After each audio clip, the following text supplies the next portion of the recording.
Não, claro que Jesus não era socialista. O socialismo é uma ideologia política, social, bastante recente. Não havia nada similar a isso nos dias de Jesus Cristo. Na verdade, ele não se identificou com nenhuma posição política na época dele. Havia, por exemplo, os Zelotes, que era uma facção dentro do judaísmo que lutava pela libertação de Israel.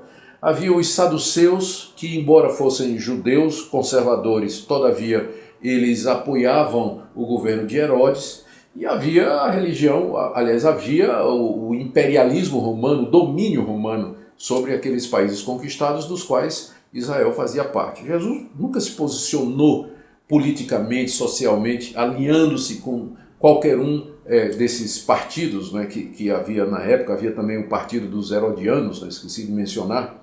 O que Jesus fez foi ensinar o reino de Deus. E ensinar que o reino de Deus é superior ao reino desse mundo. E é claro, o reino de Deus tem alguns valores, como a denúncia do pecado, da injustiça e da opressão, a identificação de que o problema humano está no coração humano, marcado pela queda, a chamada redenção e a reconciliação com Deus como sendo um caminho para a reestruturação das relações sociais e pessoais, o amor aos pobres, o cuidado pelas viúvas, a atenção aos excluídos e necessitados. Estes são os valores do reino de Deus. As filosofias ou as posições e os partidos, ideologias políticos e sociais, eles podem ter, qualquer um deles, podem ter valores ou defender posições que sejam parecidas com o reino de Deus.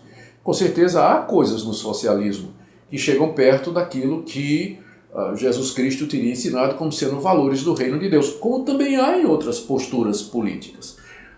Eu creio que a soma do que nós devemos dizer e pensar a respeito disso é que a igreja, como sendo a comunidade daqueles que creem em Jesus Cristo, ela não deveria se associar a nenhuma dessas ideologias, porque nenhuma delas expressa de maneira perfeita os valores do reino de Deus. O reino de Deus transcende todas elas.